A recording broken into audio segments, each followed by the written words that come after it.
Est-ce que l'intelligence artificielle pourra aller au travail à notre place? Alors c'est super méga intéressant parce qu'en fait cette question c'est totalement différent de ce que beaucoup de gens se posent. Là la question c'est pas est-ce que l'intelligence artificielle va nous prendre notre travail, mais c'est est-ce que l'intelligence artificielle ira au travail à notre place? Et pour ça il faut, pour répondre à est-ce que l'intelligence artificielle ira au travail à notre place et non pas prendra notre travail, il faut d'abord voir qu'est-ce que c'est que l'intelligence artificielle et par exemple je vais le comparer disons à un tracteur. Imaginons, tu vois, il y a encore 200 ans, on était basiquement tous des fermiers. La plupart des gens, ils étaient des fermiers parce qu'il y a 200-300 ans, on est quasiment tous des fermiers encore. Dans des bouts du monde, il y a encore des endroits où c'est comme ça la situation parce que si on cultive pas à manger, on meurt de faim. Ça fait que quand tu naissais, sauf si tu étais né dans la royauté ou dans la noblesse, potentiellement tu étais fermier toute ta vie et c'est un peu tout. Alors que tu vois, vu que aujourd'hui avec les technologies qu'on a créées, qu'on a développées depuis très longtemps, on peut accomplir beaucoup plus de choses d'un point de vue d'un aspect très important de notre existence en tant qu'espèce, qui est l'aspect nourriture, ressources, donc ça veut dire le fait de cultiver des trucs. On a toujours essayé de trouver des façons d'améliorer et d'augmenter notre capacité à faire des choses. Par exemple, tu vois, dans les champs, on utilisait des bœufs pour pouvoir retourner la terre, pour pouvoir nous aider à cultiver, mais ça prenait quand même beaucoup de temps, beaucoup d'efforts et beaucoup de personnes pour créer les ressources et suffisamment de nourriture pour nourrir les gens qui servent à planter, à faire grandir cette nourriture. Et tout ça, petit à petit, on a pu améliorer ce qu'on a fait. Par exemple, quand on a commencé et quand les tracteurs se sont démocratisés, qu'on les a utilisés de plus en plus, et toutes les machines qu'on utilise d'un point de vue agricole, il n'y a évidemment pas tout qui est parfait, il y a plein de trucs comme je sais pas les pesticides où là, ça va dans un aspect qui n'est pas nécessairement le plus positif, mais les tracteurs c'est quand même vachement cool par exemple. Et tout ça, ça nous permet d'accomplir beaucoup plus. Et donc par exemple, avant si tu avais besoin de 100 personnes dans un champ, ça fait que maintenant si tu as besoin plus que d'une seule personne dans ce champ, effectivement tu as 99 personnes qui ne vont plus travailler, mais vu qu'on était un petit peu tous forcés à aller au champ, même si aujourd'hui, en 2019, en 2020, à l'heure où j'enregistre ça, il y a des gens qui kiffent aller faire leur champ et ils kiffent sortir les carottes du sol et ils ont la liberté de le faire s'ils ont envie de le faire, pas de souci. Mais quand tu avais 90-95% des gens qui étaient obligés d'être fermiers parce que sinon on mourrait de faim, c'est très probable que la majeure partie des gens, c'était pas le plus grand kiff de leur vie, ils auraient peut-être voulu faire autre chose que juste aller cultiver des carottes. Et donc tu vois, toutes les technologies qu'on crée, ça nous permet justement d'avoir plus de choix dans ce qu'on fait et plus de choix dans les activités qu'on pratique. Et même si les tracteurs c'était juste une technologie basiquement entre guillemets assez simple, très mécanique, l'intelligence artificielle c'est une technologie similaire aux tracteurs, sauf qu'à la place d'être juste mécanique, ça peut en fait accomplir autant de choses que nous en tant qu'êtres humains potentiellement. Donc par exemple, imagine tu es un architecte, potentiellement une intelligence artificielle peut t'aider pour travailler, peut-être faire les choses qui toi tu trouves le plus intéressant. Peut-être par exemple, imaginons un maçon, peut-être que lui en fait le fait de mettre les briques pour faire le mur, il s'en fout, mais il adore réfléchir à comment le mur va se voir, comment il va interagir avec l'environnement des personnes qui vivent là, comment bien réfléchir où mettre mur, quel matériau prendre, comment le peindre, etc. Et donc peut-être que l'intelligence artificielle et la robotique, dans ce cas on parle pas mal de robotique, ça va lui permettre de pouvoir un peu déléguer ce qu'il n'aime pas le plus faire, mais si son kiff c'est de mettre des briques les unes par-dessus les autres et ensuite de construire son mur à partir des briques, il pourra tout à fait le faire, il n'y a rien qui l'en empêche, c'est juste évidemment une machine sera probablement plus efficace que lui, un peu comme si toi tu voulais faire ton champ totalement manuellement, tu vas probablement être plus efficace en utilisant des tracteurs. Et donc tout ça, toutes ces technologies, ce n'est pas nécessairement des choses qui sont contre nous, comme le tracteur, ou alors par exemple, je sais pas, les machines qui ont commencé à être créées dans l'ère industrielle, par exemple les machines de ligne d'assemblage, ou les machines automatiques qui créaient, je sais pas, les machines de couture automatiques, pendant longtemps, les couseuses qui permettent de coudre extrêmement rapidement, pendant très longtemps, il y a beaucoup de gens qui étaient contre parce qu'ils étaient en mode bon ça va nous prendre notre travail, c'est pas bien, c'est néfaste parce qu'on va avoir moins de travail, mais c'est un peu comme si je te disais quand on a le tracteur, c'est néfaste parce que potentiellement ça fait qu'il y a moins de gens qui bossent dans les champs. C'est un peu con parce qu'effectivement même s'il y a moins de gens qui bossent dans les champs, le résultat est le même, ça veut dire qu'il y a toujours autant, voire plus de nourriture qui est produite, sauf que vu qu'il y a moins de gens qui bossent dans les champs, ça fait que potentiellement ces gens, ils peuvent travailler dans d'autres domaines où eux également, ils vont créer de la valeur, peu importe la forme. Par exemple, je sais pas, imagine que vu que tu as Michel qui n'a plus besoin de bosser au champ, il va devenir scientifique et il va trouver une nouvelle façon de transformer la façon dont on cultive des plantes. Ou alors, je sais pas, Jean-Pierre, qui avant était obligé de travailler au champ, eh bien, il devient ingénieur et il peut créer un meilleur tracteur qui permet de récolter encore plus de nourriture. Et donc effectivement, toutes ces technologies, du truc à coudre jusqu'au tracteur, jusqu'à l'intelligence artificielle, effectivement, entre guillemets, ça détruit des emplois, mais c'est pas en train d'être quelque chose de néfaste ou c'est pas en train de prendre des emplois, c'est en train de permettre d'automatiser ces emplois, de les déléguer pour qu'ensuite, nous, en tant qu'être humain, on puisse faire plus de choses. Donc, par exemple, là, dans notre question, c'était pas est-ce que l'intelligence artificielle va prendre notre travail, mais est-ce que l'intelligence artificielle va pouvoir aller au travail à notre place? Donc là-dessus, tu vois, potentiellement, la personne qui a posé cette question dans son travail quotidien qu'elle fait, ce n'est pas nécessairement ce qu'elle a le plus envie de faire. Ou alors, peut-être que, par exemple, disons, il y a 10% de ce qu'elle fait dans son travail qu'elle adore, mais 90% des trucs qu'elle aime moins. Un peu comme, je ne sais pas, imaginons, tu es un comptable. Peut-être qu'il y a certains trucs, peut-être que si tu es un comptable, la relation avec la personne pour réfléchir à comment bien créer tes taxes, comment bien créer la stratégie, comment bien choisir quel type de société créer, ça peut être intéressant et c'est ça que tu aimes faire, mais que un peu tout l'arrière-plan qu'on ne voit pas, de remplir les formulaires, de garder en note toutes les transactions, etc., peut-être ça te fait chier. Et donc, tu serais super content si tu pouvais le déléguer parce que tu n'aurais plus besoin de le faire. Et donc peut-être que si cette personne, c'est un cas similaire où disons 10% de ce qu'elle fait, elle adore et 90% elle n'aime pas, bah, potentiellement elle peut virer ces 90% et les déléguer à une machine et faire que ce qu'elle adore de faire, donc être bien plus efficace, accomplir bien plus de choses. Donc oui, l'intelligence artificielle peut aller au travail à notre place. On n'est pas vraiment au niveau technologique où l'intelligence artificielle peut automatiser tous les travails, parce qu'en fait, tu vois, l'intelligence artificielle en soi, même si technologiquement on pourrait le faire, plus tu lui demandes d'accomplir des choses qui lui demandent de la liberté, en fait, plus ça te prend de la puissance de calcul, donc plus ça te prend de la puissance informatique, de l'électricité. Et ça, actuellement, on n'en a pas en illimité, donc c'est pour ça qu'aujourd'hui, on ne peut pas tout faire accomplir à une machine. D'un point de vue technique, si on avait de la puissance de calcul illimitée, on pourrait le faire, en fait, il n'y a aucun souci. On pourrait juste dire à une machine, on pourrait lui donner une totale liberté, dit hey, démerde-toi, trouve la façon de le faire, c'est ton problème. Si on avait suffisamment de puissance de calcul pour qu'elle teste tout, elle pourrait le faire, mais là, on n'a pas cette puissance de calcul. Mais qu'en soit ça, le fait que l'intelligence artificielle, plus on avance, plus on augmente la puissance de calcul, plus on augmente notre connaissance et nos compétences dans cette technologie d'intelligence artificielle, plus on va pouvoir automatiser de choses et accomplir de choses avec cette nouvelle technologie, un peu comme probablement les premiers tracteurs qui ont été créés, c'était pas les plus fantastiques du monde, et maintenant les tracteurs, c'est des trucs de ouf, genre tu sais, je suppose que par exemple, entre guillemets, les premiers tracteurs, bah, c'était des bœufs, et donc les bœufs, bah, ils servaient principalement à la base à retourner de la terre, à labourer de la terre. Après, on s'est rendu compte, ah bah, ils pouvaient aider à planter des graines. Ah bah, ils pouvaient aider à récolter les trucs une fois qu'ils étaient poussés. Et aujourd'hui, les tracteurs, bon, ils te font quasiment tout. Ils te font la moisson, ils te font le truc, ils retournent le sol, ils te replantent directement. C'est des trucs de malade. Et tout ça, c'est des étapes parce qu'on maîtrise de plus en plus les tracteurs et ce type de technologie. L'intelligence artificielle, c'est le même type de choses. On n'est qu'au début de notre utilisation de cette technologie, mais il y a un champ d'application tellement plus grand. Et donc, vu que les technologies d'intelligence artificielle, on les développe de plus en plus, on améliore de plus en plus notre compréhension et notre compétence de cette technologie, en fait, et que c'est exactement comme les tracteurs, ça va faire que de plus en plus, on va pouvoir avoir de plus en plus de choix. Donc, qu'est-ce qu'on fait dans nos vies, qu'est-ce qu'on fait à la fois dans nos vies personnelles et professionnelles, comme dans la situation des champs où avant, bah, on était quasiment tous obligés d'aller dans des champs parce qu'on n'avait pas le choix.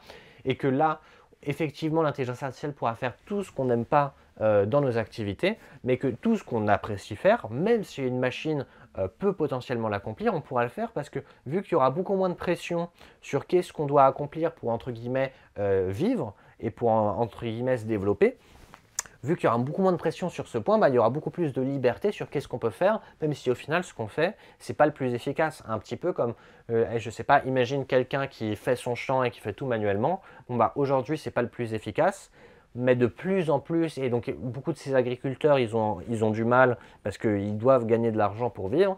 mais si on s'imagine par exemple dans 50 ou à 100 ans, où c'est tellement automatisé, il y a tellement de choses qui sont faites par des machines qu'il n'y a même plus besoin de gagner d'argent pour vivre, juste il y a tellement de ressources que tu es tranquille, tu as tout ce qu'il te faut pour vivre, bah, si tu as envie d'aller faire ton champ, même si au final tu es 1000 fois moins efficace que des machines ou que des usines de nourriture, bah, il n'y a aucune raison de pourquoi tu ne pourrais pas le faire et être pépère à faire ce qui te plaît.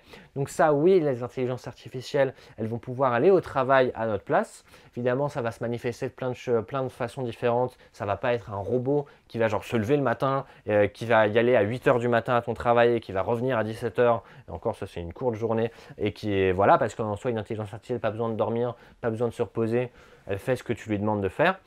Mais ça va être plus les tâches de tes activités professionnelles vont être automatisées de plus en plus. Donc je ne sais pas, imaginons que tu es un comptable, il ne faut pas se dire ok du jour au lendemain il va y avoir un robot comptable qui va venir et qui va tout automatiser. Ça va être plus, je pense, des solutions informatiques, peut-être quelques solutions robotiques, mais surtout dans certains champs.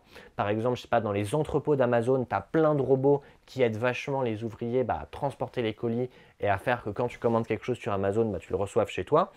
Et donc, ça va plus être de manière graduelle, je pense. Tu vas imaginer, tu es un comptable, bon, on va t'aider à créer, je sais pas, l'historique des transactions, à comprendre est-ce qu'il y a des trucs frauduleux, est-ce que, comment faire pour chercher, est-ce que ça c'est vrai ou pas, est-ce que c'est légal, etc.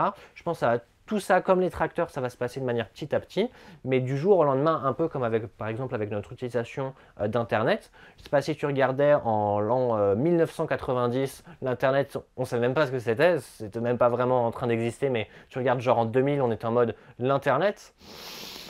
C'est bizarre quand même, ou tu regardes même, je sais pas, en l'an 96, c'était vraiment là où on a commencé à utiliser l'Internet. Tu disais l'Internet, qu'est-ce que c'est? Bon, c'est un truc, attends, c'est un peu ridicule, on va jamais l'utiliser, c'est pas vraiment sérieux, c'est quoi ce truc? Alors que quand tu regardes aujourd'hui, 23 ans plus tard, enfin 24 ans, comparé à 96, petit à petit, on n'a pas totalement adopté on n'a pas totalement adopté l'Internet, notre utilisation du jour au lendemain, ça a pris du temps. Et maintenant, ce qu'on peut accomplir avec notre utilisation d'Internet est tellement grand que petit à petit, ça s'est établi comme quelque chose un peu d'essentiel, qu'on sans s'en rendre compte, c'est maintenant omniprésent et l'intelligence artificielle, ça va être la même chose. Là, je pense que tu vois, si je devais comparer aux années, l'intelligence artificielle, on est peut-être, disons, dans l'an 98 de l'Internet. Donc, tu vois, on est au tout début. Mais quand tu te dis, OK, on en sera où avec l'intelligence artificielle dans 30 ans? Si tu compares ça à l'Internet, mais que tu mets ça à une plus grande échelle, parce que plus on avance dans le temps, plus en fait on progresse de manière exponentielle. Quand tu regardes toutes les civilisations, ça progresse de manière exponentielle, en particulier aujourd'hui, parce qu'on a en fait de la puissance informatique qui nous permet d'accomplir tellement plus de choses et de nous mettre tellement plus en communication et en réseau. L'intelligence artificielle, ça va être la même chose, ça va vraiment, je pense, être comme l'Internet. Petit à petit, si tu es un comptable, tu vas l'adopter sur des petites choses, sans même te rendre compte que ça rentre dans ton quotidien. Comme l'Internet, au début, on avait nos mails. Après, je sais pas, on a eu les journaux sur Internet. Après, je sais pas, on a de plus en plus utilisé les SMS par exemple. Après, je sais pas, on a commencé à utiliser les réseaux sociaux sur nos téléphones et sur nos ordinateurs en premier et ensuite sur nos téléphones. On a commencé à utiliser des plateformes, on a commencé à utiliser, je sais pas, à regarder des sites sur Internet, à regarder ensuite des sites sur nos téléphones à la place d'Internet, etc. Et tout ça, ça a été tout un cheminement, et c'est toujours un cheminement qui prend beaucoup de temps, mais qui petit à petit s'établit en fait comme quelque chose d'omniprésent, parce que quand une technologie a vraiment du potentiel, ça devient un peu omniprésent. Et si tu peux dire, attends, non mais c'est ridicule, je suis en train de prédire le futur, comment je pourrais faire ça, je vais te donner un truc qui je pense va te faire réfléchir, ça va être, regarde l'écriture. Quand tu y réfléchis, l'écriture c'est totalement omniprésent. L'écriture est une technologie que nous, en tant qu'êtres humains, nous avons créée. C'est nous, les êtres humains, qui avons créé la technologie de l'écriture. Aujourd'hui, l'écriture est omniprésente. Ensuite, les livres, ils ne sont pas totalement, mais les livres, ils sont quasiment omniprésents dans nos sociétés. Ensuite, l'Internet, il devient de plus en plus omniprésent dans nos sociétés. L'intelligence artificielle, ça va être la même chose, ça va devenir totalement omniprésent dans nos sociétés, parce qu'il ne faut pas perdre de recul que même s'il y a des choses qu'on a inventées il y a très longtemps comme l'écriture, c'est juste des technologies que c'est nous qui avons créées.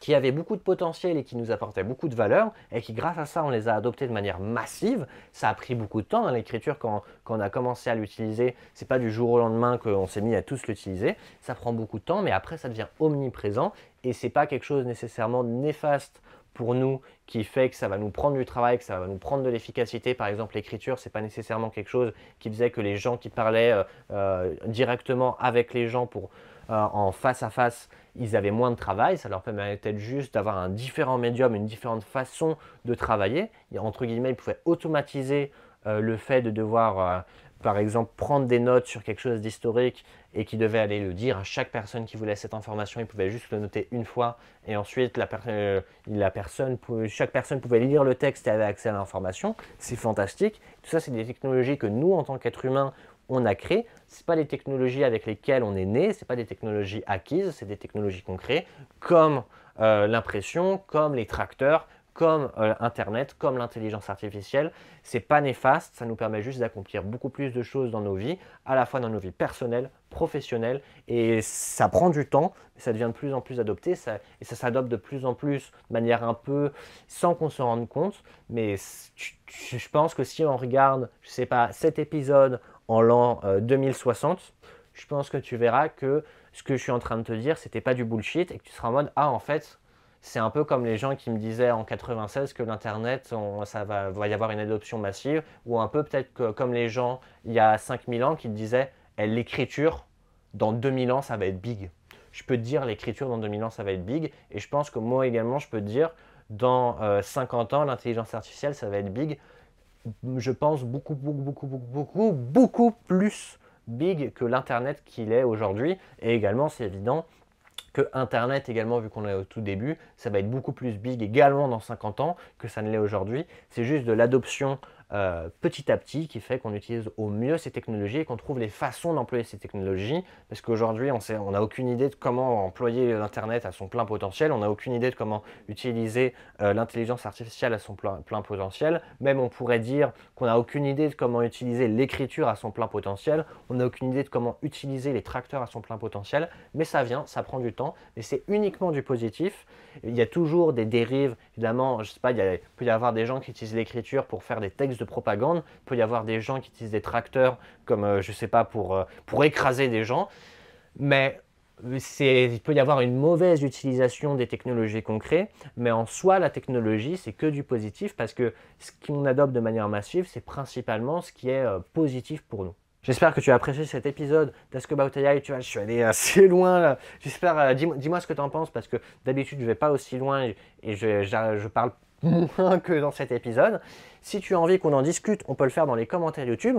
Je sais pas, tu mets ce que tu as envie d'écrire dans les commentaires YouTube et je répondrai à ta question. Et si tu as envie, on peut partir sur une discussion là-dessus parce que vraiment, je crée ces épisodes pour créer une réflexion, une discussion là-dessus. Si tu as envie de me poser ta propre question sur l'intelligence artificielle, soit tu peux le faire sur le réseau social de ton choix, c'est un bon médium. Tu utilises le hashtag AskAboutAI et tu me poses ta question sur l'intelligence artificielle.